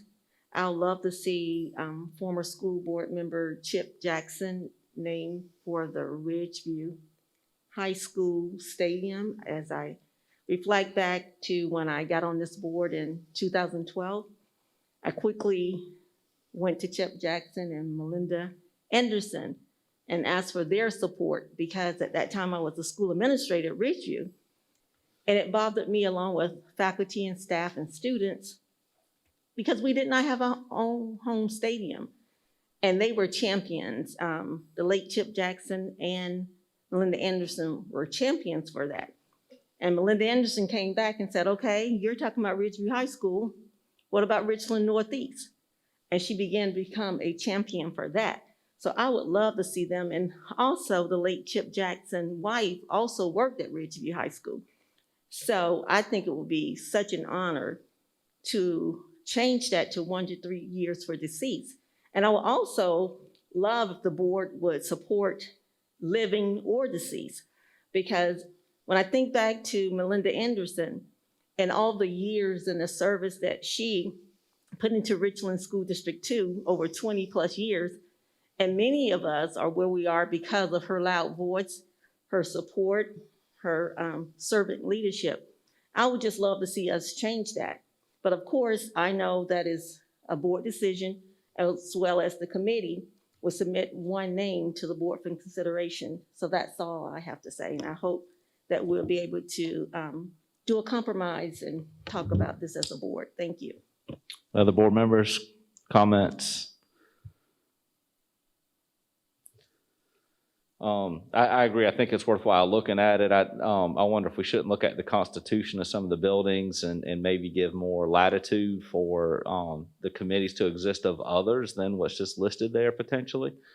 I don't know whether that's worthwhile or not. Certainly 10 years in this world is a long time, so I'm supportive of decreasing that.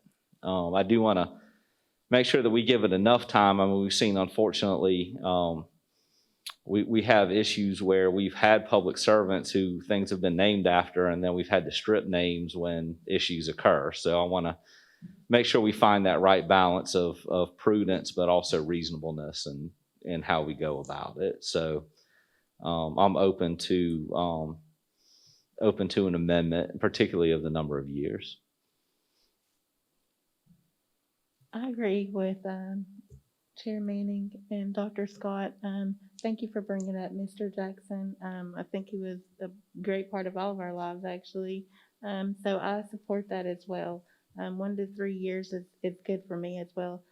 Like I said, I guess we could just talk about it and see what happens. But Reggie, for Mr. Jackson, I think that's a good idea. Yeah, I would also comment on Bill Fleming served over 20 years as well. I think we've had a lot of longstanding board members who have given service to the district. Dr. Scott, I guess are you asking for 3 years to be the time limit? Yes. To consider? Yes, absolutely. Thank you. Okay. All right. That was clear as mud, so I guess we'll have to come back to you with some other recommendations, but essentially the policy's will be up for revision.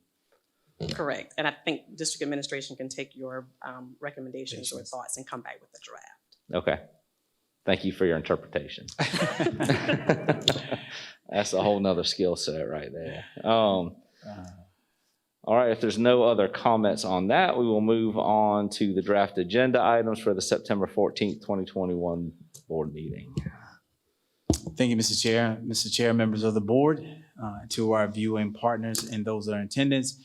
I'll now share with you our draft agenda for the Tuesday, September the 14th, 2021 regular scheduled board meeting.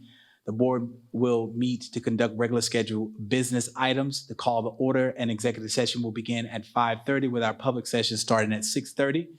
Our executive session items as listed on the draft agenda will be student appeals, student admissions requests into the district's adult education program, superintendent's contract, and public session then will resume at 6:30. where we will start with our inspirational moment and Pledge of Allegiance, followed by our approval of the agenda and special recognitions.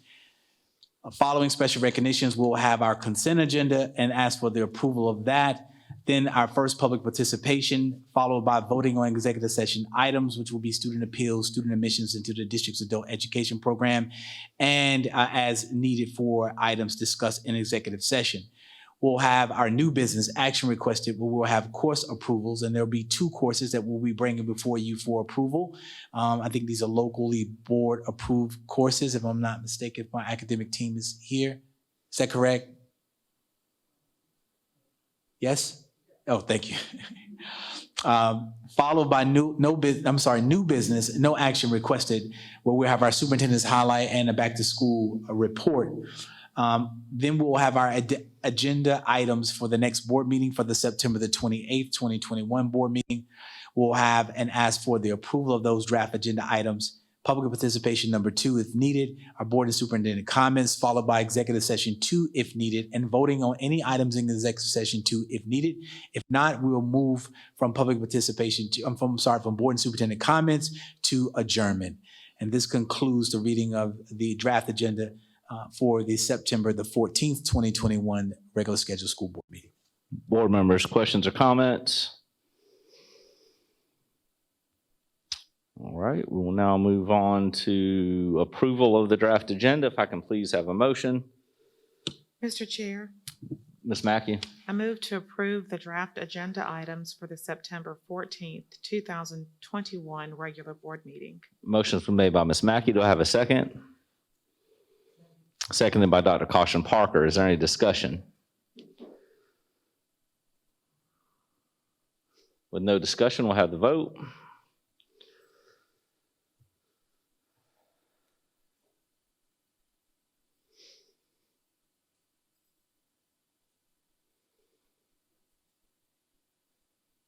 Motion passes unanimously, 5 yes. We'll now move on to second public participation. No one signed up, so we will do board and superintendent comments. Dr. Scott. I want to say congratulations to the list of names that Dr. Davis highlighted earlier today. Thank you so much for the presentations. And Mr. Simon, thank you so much for that detailed presentations, because we know how hard it is and how parents feel about rezoning. So thank you for detailed information, as well as getting out to the community and sharing the information. Also want to say kudos to Richland Northeast High School. I saw Dr. Subo over there kind of cringing, thinking about those old days. Love to see Mr. Sims. Mr. Sims was a senior my very first year teaching. So it's great he wasn't in my class. I was home ec and he was all in the honors. But it's always good to just go back and see former students and see that they're doing such an awesome job. And again, everyone continue to stay safe, wear your mask, and have a great evening. Thank you, Dr. Scott. Dr. Caution Parker. I'd like to thank Dr. Davis again. I just love those superintendent highlights. And congratulations to all the recognized award winners. And I appreciate the reports. They were very detailed, very informative. The attendance line was a great report, and definitely showed the need that we need to do something, and we need to do something quick in our community. Other than that, great evening. Thank you, Ms. McFadden. I'll echo Dr. Caution Parker about the attendance line. I think it's a good idea, the way that you guys have presented it. It was very easy to understand, although I realized there was a lot of work that went into it. So thank you. I can't imagine what you're going to be going through, in the next month, but I just hope that, everyone's agreeable, because I think it's a great plan. So thank you very much for the presentation. And for Mr. Rubel, if I'm pronouncing that right, yeah. I really like the idea. I can't wait to see some development on this side and the things that are going to happen. And I just want to say again, thank you all for your reports, especially the teams on the executive cabinet, because I've been asking a lot of questions, just trying to get some more information. You guys have been on it with getting me all that information. I really appreciate it. Thank y'all so much for the work that you're doing. I just thank you all so much. So y'all have a good night. Ms. Mackey. Thank you, Mr. Chair. Just reflecting on so much. one of the things that I've talked about when I was, not just me, but one of the things when I was looking to run for the board was talking about equity and parity, not just equity of academics and opportunities, but of resources. And I remember talking about some things like the school football stadiums. And I remember a newspaper article, USA Today, picking up an editorial that I had written about that at the time, when parents were talking about just something as simple as, stadiums. It's not just about having your own stadium. I was so proud, happy to be there, and it was nostalgic to be at Ridgeview for the ribbon cutting of their new facilities, and also of R&E. I'm going to miss that Friday because I'll be out of town, but I'm so excited for R&E as well. Because a lot of people were there asking for those resources. It's not about just having a football field to say that it's yours, but when people are raising money, well, first of all, it saves you money not to have to travel to your home stadium. But when people are working the concessions, your boosters, your parents, and you're raising money, ticket sales, all that money goes to your school. You're not having to split it with another school. So there's just so much when we talk about equity and parity. So seeing those two facilities come to fruition, and Dr. Davis, I know I don't recall having to hoot and holler when it came time for a bond referendum. Those were things that were already brought up at the table. We didn't have to ask for those again. Those were things that you all had foresight about. So I'm so happy for those communities and for the equity and parity that brings forth. And just as a parent being on the other side of the driving force of that, it's a blessing. Dr. Davis sits here at every meeting and he highlights things that have gone on in the district. He can't possibly touch on all of the accolades, but I wanted to share one of his because he never does share his. School CEO featured an article about Dr. Davis, and it highlighted his accomplishments and the accomplishments of Richland too. And one of the things that he does when people are interviewing him and are asking about him, he gives credit to the people around him. So for your leadership and your humility, I appreciate that, and kudos to you, Dr. Davis. So for all the people who are here because they have to be, and those who are here because they choose to be, and those who are watching online, just thank you for your input, your support, emails and calls, and all of those things get addressed. There's a whole lot of moving parts too with regard to this pandemic. We are in a whole pandemic. We are not making decisions because, I think it'd be a good idea for you to wear masks or not to wear masks or get vaccinated or not to. People are dying. I think at last count, a few days ago, we're up to 4,000 cases of COVID a day. And I think just a month ago, it was like 300 or so. It had gotten down. So we're not sitting here talking about making people mad or making them feel uncomfortable. We're talking about keep trying our best to save people's lives, because we are in, as kids say, a whole, that's their adjective, a whole pandemic. And there are just a lot of lives that are at stake for that. So please understand that the decisions that our superintendent, that our executive staff, that principals, the teachers and all are on the receiving end of, and those decisions that they're making are literally trying to keep people's lives safe. These are life and death situations, and these are life and death decisions they're making. So thank you for the hard work you all are doing. Have a good evening. Bless you. Dr. Davis.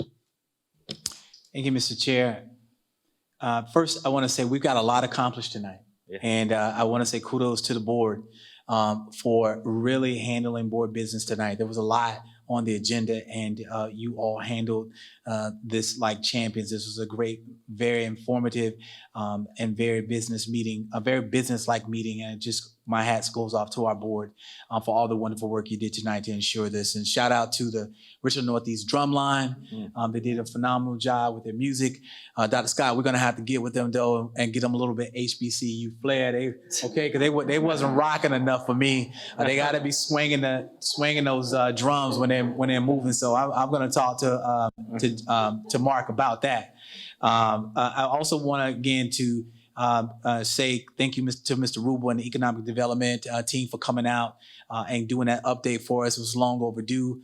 Dr. Miley and I put our heads together and thought this would be not a robbery of your time for our community to know what's going on in our community as relates to economic development and how Richland 2 is a part of growing this community as well. And to Mr. Simon for his outstanding presentation. A lot of time and energy and effort went into all those details, but I think it's really important because not only it is informing us as the leaders here, the board and the superintendent and executive staff, but for anyone who wants to really see the breakdown and ins and outs of what goes into deciding, it's just not something that's happenstance, that we put a lot of concerted effort into making sure that our zoning or our attendance lines are equitable, that they're inclusive, that they are diverse, and in the end, it's about preparing for the growth of our school district so that we're not caught off guard with that. And so I really appreciate the effort and energy that you put into that. And congratulations again to Richland Northeast and Ridgeview High School. And again, I'm gonna take a moment of privilege and tip my hat to the board for all those individuals in our community that supported this bond referendum, that really thought it was not robbery to ensure that our students had the very best when it comes to facilities and premier facilities. Our students deserve that. And I'm so happy to not only work in a school district that believes in that, but to live in a community that believes in the notion of ensuring that all students have access and opportunity. And our board did a wonderful job in supporting that bond and standing behind administration as we work to make sure that bond referendum was supported by our community. And again, just as a reminder to all of us that are in leadership roles and positions, it's not an easy road and an easy task. So I just want to say hats off to you all for standing tall for all of our students. It's important that we continue to demonstrate the tenets of ACT, to be action and not actors, to remember to be authentic, and remember that authenticity is important, to remember to be courageous in the actions that we take, and to remember to walk and live in truth. And I think our school district, with the guidance and the support of our board and our administrative tasks, as we are working to ensure that we're providing an opportunity to educate our students in a safe and secure environment by challenging the legality and the constitutionality of the proviso, demonstrates that not only are we thinking about the students in this district, we're thinking about the students in the state of South Carolina, and we want to give every community an opportunity and boards an opportunity to make the decisions they think is best for the students that they are in, have the custodial responsibility to act on the behalf of them as a whole. So thank you again to you all for that support. Thank you, Mr. Chair. Mr. Vice Chair. I know it's confusing. Anyways, I appreciate the opportunity to run a meeting again. I'm glad Teresa's not letting me get too far out of practice. No, Dr. Davis mentioned the bond, and I remember when we strategically split the bond into two portions, and we weren't 100% sure whether the community would support some of the athletic and fine arts center component of that as opposed to some of the more core academic centers in the community. And I mean, we were just so pleased and overwhelmed by the outpouring of support for both sections of that bond, that we have the equity with the sports facilities and the academics, and that the community supports the whole of what we do in this district, not just the ABCs and the core academic component. So it really means a lot to have that outpouring and just of support, and solid outpouring of support for all that our students do. And that's really important and amazing to see. I also echo Dr. Davis's comment, the fact that we've had no other school district join us in questioning the proviso. We stand alone, and everybody's sitting back, letting us take the lead on this to see where it comes out, and it impacts the entire state. So I appreciate our board standing tall, and I know I kind of said it was going to be painful for the rezoning, but it's one of the toughest things we do. People buy a house because they want to send their kids to the school that they're zoned for, but we have to make these changes to be responsible with our resources and to keep up. It's a very difficult process. It is not easy. It's one of the hardest decisions, other than some of the student discipline issues, that we make as a board, because it's so impactful on such a large number of people and a large investment that they have in their homes. So it is not something that we take lightly. And so my comments were more out of real pain, because it is difficult and it's not an easy decision. So I hope nobody thinks that we take that lightly at all. It is very impactful, but for everyone, I hope you have a great night. Thank you for being here. If I can have a motion to adjourn. Move to adjourn the meeting. Ms. Mackey made the motion. Do I have a second? Second by Ms. McFadden. Any discussion? All in favor, raise your right hands high. Motion passes unanimous. We're now adjourned.